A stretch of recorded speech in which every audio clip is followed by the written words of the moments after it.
Welcome to another edition of the Plus One interview on After the Whistle. And today we got a special guest, Turner Sports, Mr. Keith Robinson. How are you doing, sir? I'm good. I'm good. Thanks for having me.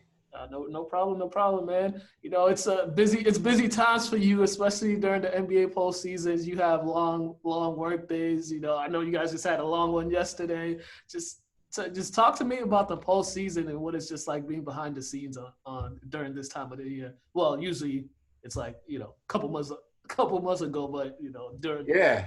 Our whole sports calendar is flipped upside down, man. I mean, we've got playoff basketball in August, when this is usually, late April, early May for us. And for us to get to where we are now, with not only with Turner, but our partners with the NBA and ESPN, what the NBA has pulled off and us as a collective has been amazing. I really can't even believe that we are here. Just going back to March when the season was shut down, and then going through COVID through April and May, it was, we've come a long way to get to this point. And now it's just, great to have playoff basketball happening in a time of the year that in a non-COVID year would normally be a slow season. Right now in August, it would usually be NFL training camps kicking off, baseball second half Yeah. kind of taking over. Summer league. Yeah, exactly. Summer league would have just ended, and free agency would have just ended. So, we're trying to figure it out as we go along. But like I said, it's just great to have playoff basketball right now, and I couldn't be more proud of what the collective between the partnerships between Turner, ESPN, and the NBA have been able to pull off so far. Yeah, and a lot of people, they always see, a lot of people talk about the people in front, the people that are in front of the camera, the hosts and those folks. But now the work that's really done is behind the scenes. The folks like yourselves who work behind the scenes. So when the shutdown happened, and then you guys are trying to figure out programming for the networks, and what was that like, just in the meetings and just as you guys are trying to figure things out in the uncertainty that happened there in March? Yeah, there were so many hurdles to kind of move over, right? Because the pandemic's happening just as we live our everyday lives. We were trying to figure out how to maneuver around. So, people weren't going into the office. They shut the offices down. Obviously, kids were pulled out of school. All of a sudden, everybody's working from home. And then, probably about 2 weeks into it, Turner Sports, we operate NBA TV as well. And so with NBA TV, our programming kind of shifted to a work from home type of thing. And our talks with the NBA is like, folks are at home, folks are sad, folks are kind of down because, the season is shut down. What kind of programming can we do to kind of, be a distraction almost, almost a getaway for people to come to NBA TV and still get some NBA content. And that's what it was. And we tried to figure it out. I was producing shows from this very couch in one of my spare bedrooms in my house, and all of our talent was in their homes, and the whole crew was at home, and we would log on to a platform similar to Zoom or whatever, and figure it out. And one thing that provided for us was access to players and coaches, because there's never going to be another time when everybody's in the same predicament, right? Everybody is quarantining at home. So the players were just as bored as we were. So we had a lot of access to players to be able to jump on a Zoom call for 10 minutes with us and record a segment that we could air on NBA TV. And I think for them, it was another refuge that they could kind of, just talk basketball, talk about what they're going through, what they're experiencing. Some of them were stuck by themselves in whatever city that they were playing in an apartment or a condo, while their families were elsewhere. So, they had nothing but time to be able to talk with us. So we kind of, make sure we had, in every show we did, we had some sort of guest or player or coach, whatever. But, as we kind of moved along to where we are now, we do all of our shows from our studios, But even with that, it took countless hours of planning and trying to figure out how can we be socially distant and safe and healthy. Because that's one thing that Turner and Warner Media, our parent company, has been, exceptional about, is that they want everybody to be as safe as possible at all times.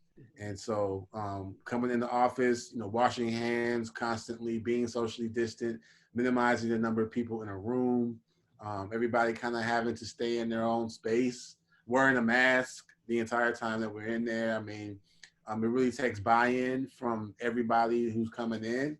And so far it's been good. It's been good. The communication has been great. And, like I said, it feels good to kind of have some sort of normalcy kind of going into the office, going into the studio, into the control rooms and doing shows. Because I know the people at home kind of feel it too. Can you tell the audience what it's like, as far as just maintaining the social distance behind the scenes? Because we see Ernie, Chuck, Kenny, and Shaq. We see how they're socially distanced. They got the things separating them. So we see how it is for them, the talent on camera. But for the folks behind the scene, what is it like? How do y'all maintain the social distance? What's like the protocol that you guys take? Yeah, I think the best way to do is compare and contrast. So in a normal show complement in a normal society with no social distancing, we would have in a normal show probably, 75 to 100 people in studio to put on a show. That's cameramen, lighting, audio, producer, director, talent folks. So it takes a large group of people to kind of put everything together. And obviously within the studio with Chuck and those guys, like their desk isn't super wide. They're sitting closer together. During games, we have a huge viewing room where, Chuck, Shaq, and Kenny watch the games together, along with a number of people from our production team in a big kind of a viewing room sort of setting. Now, the crew is bare minimum. Like, we have maybe one camera operator inside the studio. The other camera operators are sitting outside of the studio and operating them robotically. All the guys are wearing masks until they get to the desk, and then once they get on the desk, they take their mask off.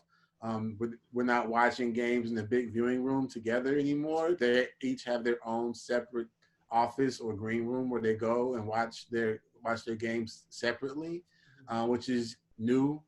As far as in the control room, normally, it can be a number as many as 10 to 12 people in there at a time. And we've kind of made that just 3 people, cut that down to just 3 people at a time. And if people are coming in, it's just to come in quickly and ask a question and come out. So the other people who would normally be in there are moved to different control rooms within the building. And they've got their setup mirroring what they normally would have set up in our normal control room. But it took some getting used to, and we understand that it's needed. Everybody has different circumstances. Everybody, I have 2 small children, so I have to be very cautious about, who I'm around and what I'm bringing home, as far as, potential virus or whatever. We have coworkers who might have family members who are sick or they want to be very cautious about what they're bringing home. So it's a team effort. The communication between everybody on the crew is just that much more important because everybody is so spread out. It kind of adds that extra layer. But we've made it work so far, and I think we've laid the groundwork to what can be going forward until we get somewhat back to normal. Now, now, now, I said so. The NBA, they have their protocol as far as with the players. They basically are getting monitored every as soon as they wake up. They get monitored and get checked. Now for you guys, how do you guys get monitored as soon as you come in the building? Do you have to do a daily or weekly COVID test for you guys? So we don't have any testing that we have to do to come on our campus. The only thing that's required is we have to take this health screening questionnaire. It's almost like an app that they developed, and it has 4 or 5 questions, pertaining to COVID. If we've been around somebody who's been sick, do we have symptoms and all that?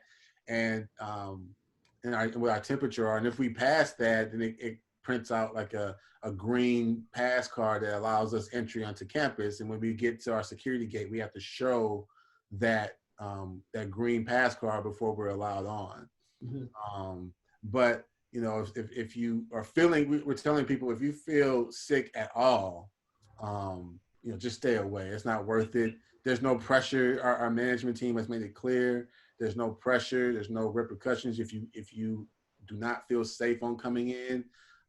Just don't come in. Like if you feel fine, but your family at home has been sick and you've been around them, maybe your kid has a cold, or your wife has been sick, or your husband has been sick, just stay away. Just don't even come in. It's fine. We can find somebody to replace you.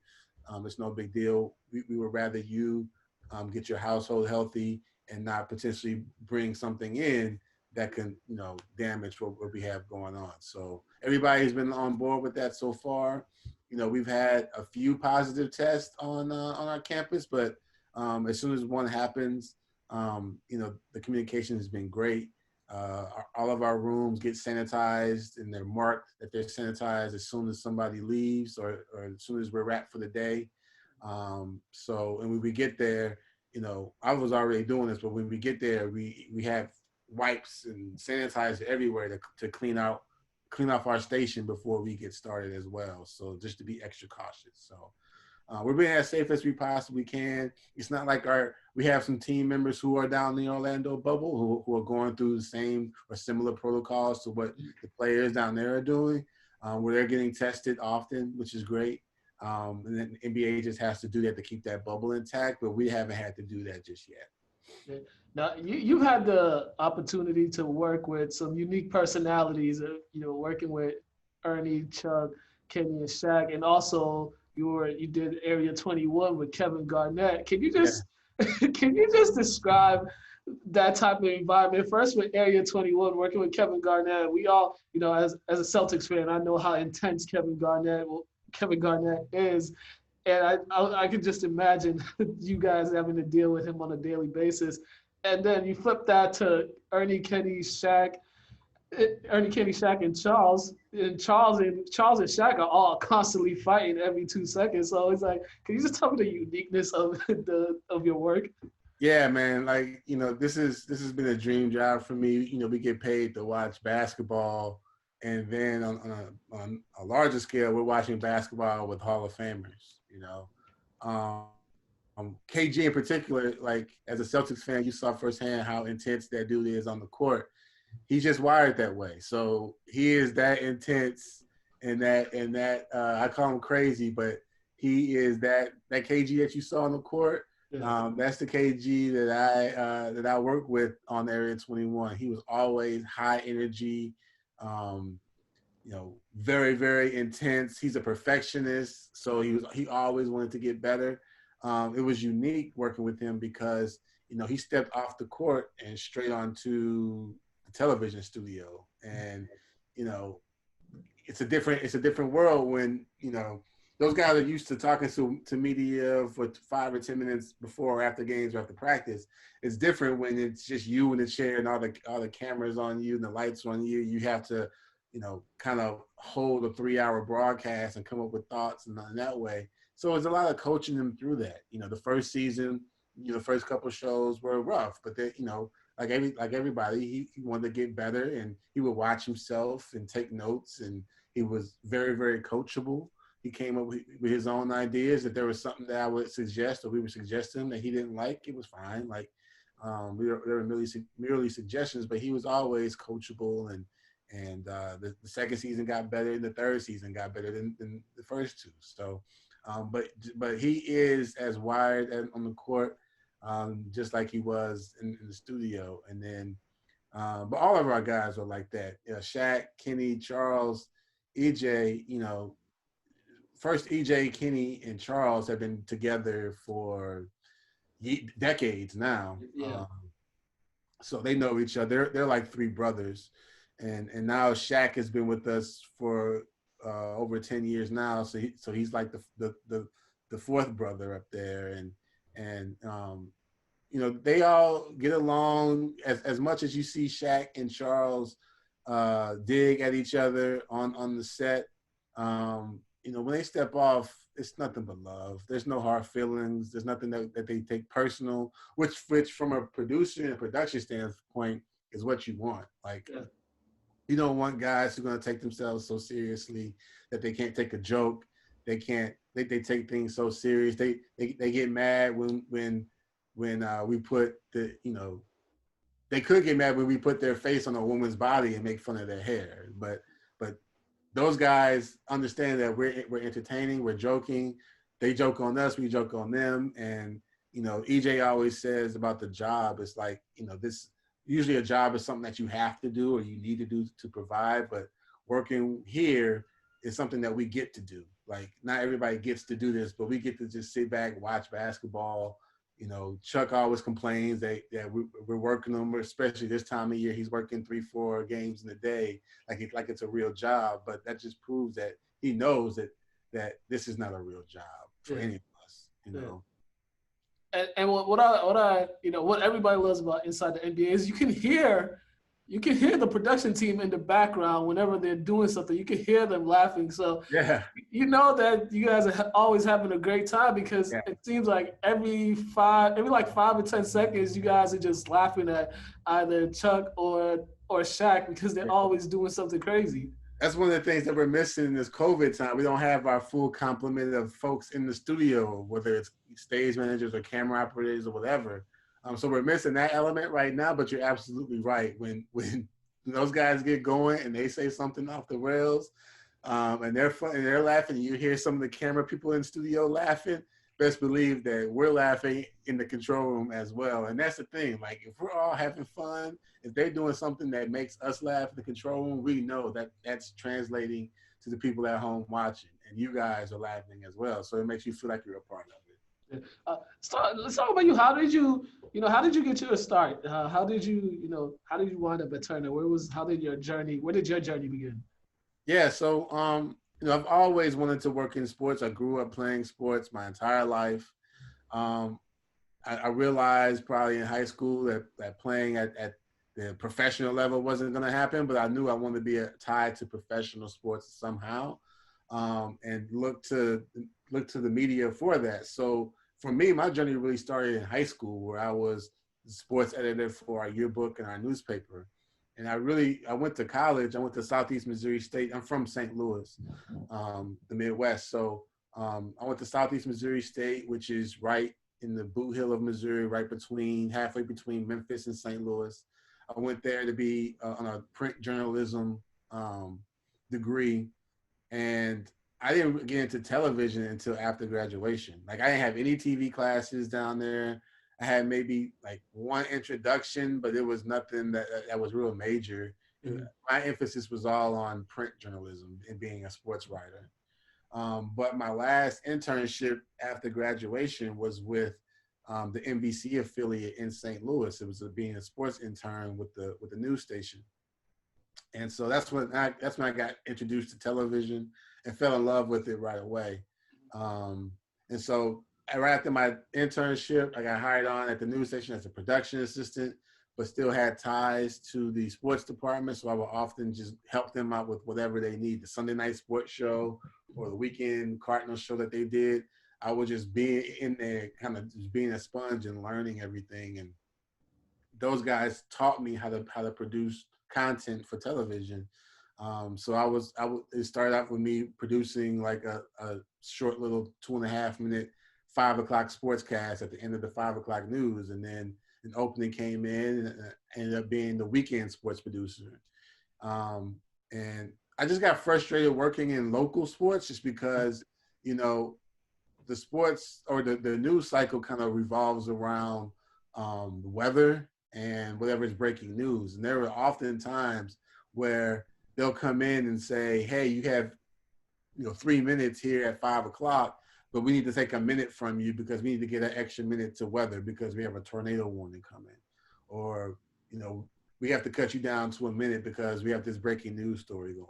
Mm-hmm. And it's just, as a sports fan, like, it just became frustrating that you start building this out, you build it for 3 minutes, and all of a sudden or tornado warning can cut into what you're doing. And so right around 2012, I just was looking around and saw a position at Turner Sports that fit what I was looking for and applied, and you know, and I've been there ever since. I started at Turner as an associate producer slash associate director. Mm-hmm. And my first assignment was being the associate director on Inside the NBA.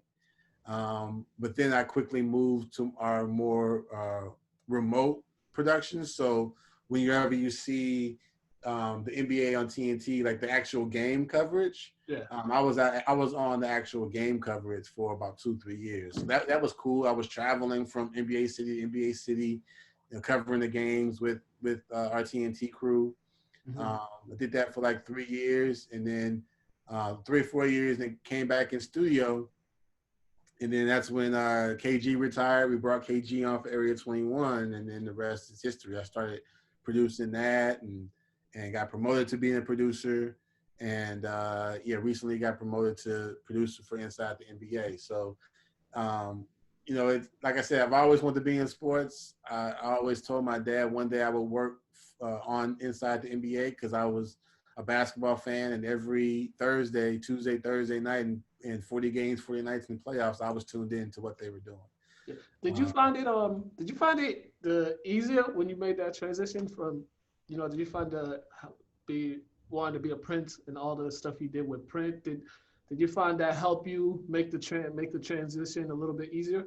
Yeah, for sure. Because it's all the same. Like when you're writing for television, it's kind of the same principles as you were writing for a newspaper, right? Like, um, the only difference is like I don't have in a newspaper. I have real estate that fits whatever that story requires, whether that's 5 paragraphs or whatever. For television, the tricky part is I might only have 20 seconds to tell this story. And how can I tell this story? How can I get the meat of what's going on with this information to tell it in 20 seconds or to tell it in a minute and a half? So that was the only thing is the principles are the same. It's just really with television, it's all about timing and how much time you allocate to whatever you're talking about. So once you get that down, it was cool. But I always tell people like, we can teach you how to do the job. Like you don't have to have a degree in journalism to be in production.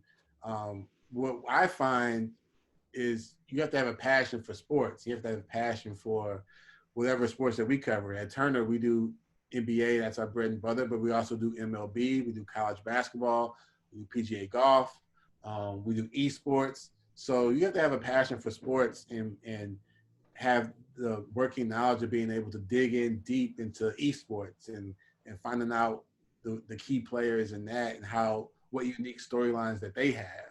The actual day-to-day job we can teach you how to do. What we can't teach you is how to follow sports and be an avid sports fan. So yeah, definitely. Now, with all the social unrest happening, everybody's doing all the social justice information. What has Turner done to address the social issues happening throughout the nation?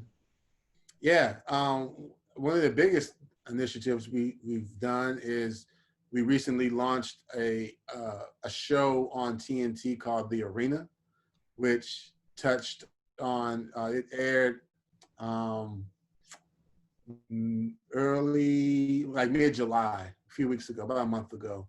But it touched on all the social unrest that we've kind of have been witnessing during this COVID quarantine time. So it was one of those shows. It's one of those shows designed to touch on all things around sports, not necessarily what's going on the court, but what's going on off the court. Mm-hmm.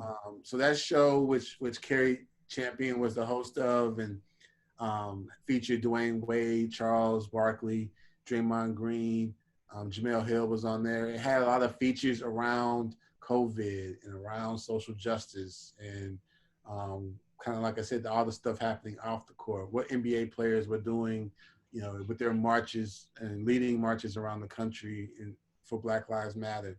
It was all those sorts of stories with some dialogue attached to it. So we have another round of episodes of the arena coming up here in a few weeks. Um, During our Western Conference Finals coverage. But it's going to be touching sort of the same thing. It may be a little bit more basketball related since it's going to be previewing before our Western Conference Finals. But it's all that stuff. It's going to be what's going on in the bubble and how guys are dealing with that. Um, a number NBA players are never shy about giving back to their communities and being involved in the movement. So maybe if we can talk to Kyrie about you know all his initiatives that he's been pushing towards for the last few months. And voter suppression is going to be a heavy topic with the election coming up. So we've had a few shows on our end now that have definitely pushed towards the social unrest, the pandemic, looking towards the election and getting people to vote. So it's really interesting for that, but it's something that we're not shying away from at all. Yeah, definitely. Oh, we got a few more minutes left. Oh, quickly, can you just tell people if they wanna contact you, if they wanna follow you on social, can you just plug in your social media?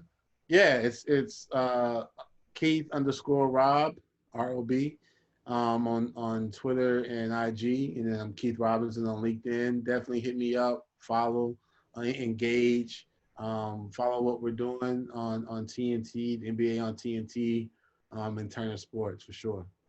All right, man. All right, Keith, thanks a lot for taking the time to chat with me. I really appreciate it. I know y'all had a long day yesterday, so you gotta rest up and get ready for another long day tomorrow. Thank you, man, for coming on. Yeah, man, we got triple headers coming up, and hey, we basketball all day, every day. So, like I said, it feels like work, but at the end of the day, it could be a lot worse. So, I Yeah, appreciate you having me. no problem. You guys have been watching the Plus One interview on After the Whistle. That's Keith Robinson from Turner Sports. Have a great day, ladies and gentlemen.